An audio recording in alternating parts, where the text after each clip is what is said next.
Story of Moses and Al-Khidr. Khidr or Al-Khidr. Al-Khidr. Also transcribed as Al-Khidr, Khidr/Khadr, Khidr, Kaiser, Kaiser, Kaiser, Khizr, Khizr, Khizir, Khizar, Khizar, Xizir, Hizir, is a figure ascribed to a figure in the Quran as a righteous servant of God possessing great wisdom or mystic knowledge. In various Islamic and non-Islamic traditions, Khidr is described as a messenger, prophet, wali, slavi and angel, who guards the sea and teaches secret knowledge. The figure of Al-Khidr has been syncretized over time with various other figures including, but not limited to, Surah in Iran, Saint Sarkis the warrior, Saint George in Asia Minor in the Levant, and John the Baptist in Armenia. According to Bukhari Hadith Chapter Prophets Bukhari Book 4 Volume 55 Hadith 613. Narrated said bin Jubair. I said to Ibn Abbas, Nath al-Bukr claims that Moses, the companion of Al-Khidr, was not Moses the prophet of the children of Israel, but some other Moses. Ibn Abbas said, Allah's enemy, that is Nath, has told a lie. Ubay bin Ka(B) told us that the prophet said, once Moses stood up and addressed Bani Israel. He was asked who was the most learned man amongst the people. He said, Allah admonished him as he did not attribute absolute knowledge to him. So, Allah said to him, yes, at the junction of the two seas there is a slave of mine who is more learned than you. Moses said, O my Lord, how can I meet him? Allah said, take a fish and put it in a large basket, and you will find him at the place where you will lose the fish. Moses took a fish and put it in a basket, and proceeded along with his servant. Boy, you should be none, till they reached the rock where they laid their heads, that is, lay down. Moses slept, and the fish, moving out of the basket, fell into the sea. It took its way into the sea straight as in a tunnel. Allah stopped the flow of water over the fish, and it became like an arch. The prophet pointed out this arch with his hands. They traveled the rest of the night, and the next day Moses said to his boy, Servant, give us our food, for indeed, we have suffered much fatigue in this journey of ours. Moses did not feel tired till he crossed that place which Allah had ordered him to seek after. His boy servant said to him, Do you know that when we were sitting near that rock, I forgot the fish, and Satan caused me to forget to tell you about it. And it took its course into the sea in an amazing way. So there was a path for the fish, and it astonished them. Moses said, That was what we were seeking after. So, both of them retraced their footsteps till they reached the rock. There they saw a man lying covered with a garment. Moses greeted him, and he replied saying, How do people greet each other in your land? Moses said, I am Moses. The man asked, Moses of Bani Israel? Moses said, Yes.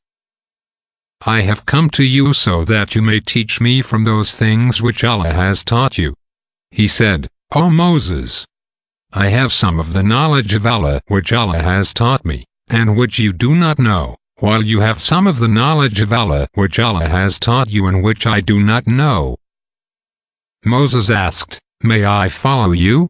He said, But you will not be able to remain patient with me, for how can you be patient about things which you will not be able to understand? Moses said, You will find me, if Allah so will, truly patient, and I will not disobey you in aught. So, both of them set out walking along the seashore. A boat passed by them, and they asked the crew of the boat to take them on board. The crew recognized Al-Khidr, and so they took them on board without fare.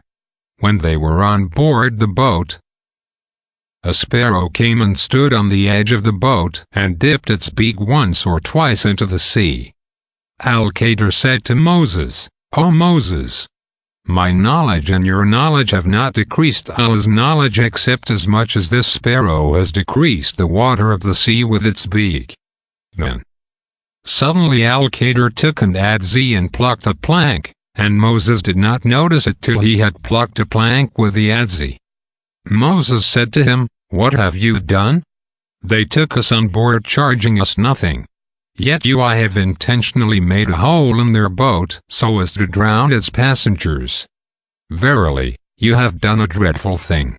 Al-Khidr replied, "Did I not tell you that you would not be able to remain patient with me?" Moses replied, "Do not blame me for what I have forgotten, and do not be hard upon me for my fault." So the first excuse of Moses was that he had forgotten. When they had left the sea, they passed by a boy playing with other boys. Al-Khidr took hold of the boy's head and plucked it with his hand like this. Shaitan, the sub-narrator, pointed with his fingertips as if he was plucking some fruit. Moses said to him, "Have you killed an innocent person who has not killed any person? You have really done a horrible thing." Al-Khidr said, "Did I not tell you that you could not remain patient with me?"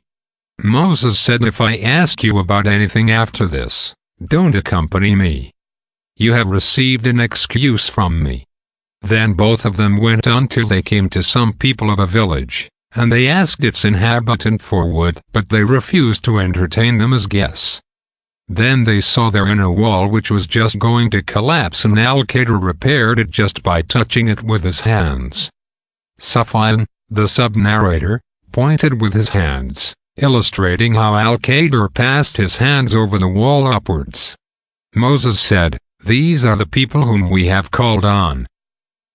But they neither gave us food, nor entertained us as guests, yet you have repaired their wall. If you had wished, you could have taken wages for it." Al-Khidr said, "This is the parting between you and me, and I shall tell you the explanation of those things on which you could not remain patient." The prophet added, "We wished that Moses could have remained patient, by virtue of which Allah might have told us more about their story." Shaitan, the sub-narrator, said that the prophet said, "May Allah bestow his mercy on Moses. If he had remained patient, we would have been told further about their case." Quranic narrative. In Surah 18, Ayat verses 65-82 Al-Kahf, Moses meets the servant of God, referred in the Quran as one of our slaves whom we had granted mercy from us and whom we had taught knowledge from ourselves. Muslim scholars identify him as Nabi Khidr, although he is not explicitly named in the Quran, and there is no reference to him being immortal or being especially associated with esoteric knowledge or fertility. These associations come in later scholarship on Al-Khidr. Quran 18, Surah Al-Kahf. And remember when Moses said to his boy servant, "I will not give up traveling until I reach the junction of the two seas, or until I spend years and years in traveling." 60.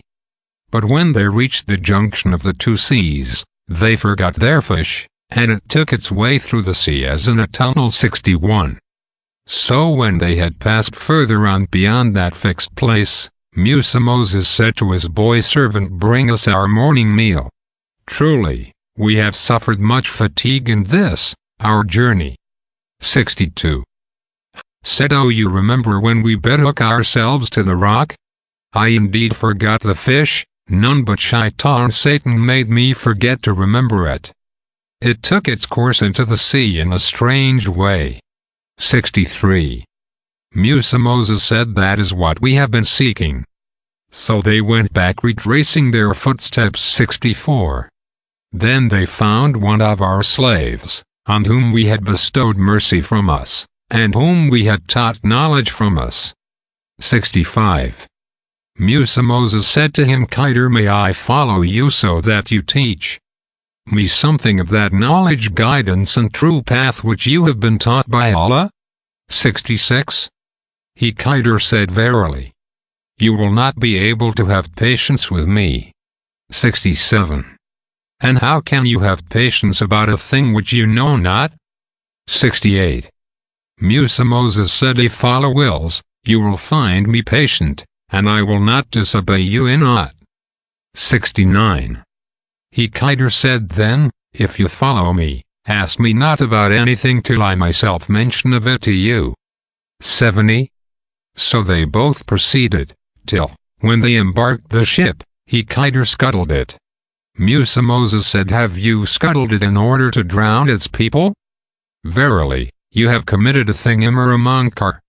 Evil, bad, dreadful thing. 71. Khidr said, did I not tell you, that you would not be able to have patience with me? 72. Musa Moses said, call me not to account for what I forgot, and be not hard upon me for my affair with you. 73. Then they both proceeded, till they met a boy. Khidr killed him. Musa Moses said, have you killed an innocent person who had killed none? Verily, you have committed a thing nukar, a great munkar. Prohibited, evil, dreadful thing. 74. Khidr said, did I not tell you that you can have no patience with me? 75. Musa Moses said, if I ask you anything after this, keep me not in your company, you have received an excuse from me. 76. Then they both proceeded, till, when they came to the people of a town, they asked them for food, but they refused to entertain them. Then they found therein a wall about to collapse, and Khidr set it up straight. Musa Moses said, if you had wished, surely, you could have taken wages for it. 77. Khidr said, this is the parting between me and you. I will tell you the interpretation of those things over which you were unable to hold patience. 78. As for the ship, it belonged to Masakin, poor people working in the sea. So I wished to make a defective damage in it, as there was a king behind them who seized every ship by force. 79. And as for the boy, his parents were believers, and we feared lest he should oppress them by rebellion and disbelief. 80. So we intended that their Lord should change him for them for one better in righteousness and nearer to mercy. 81. And as for the wall, it belonged to 2 orphan boys in the town, and there was under it a treasure belonging to them. And their father was a righteous man, and your Lord intended that they should attain their age of full strength and take out their treasure as a mercy from your Lord. And I did them not of my own accord. That is the interpretation of those things over which you could not hold patience. 82.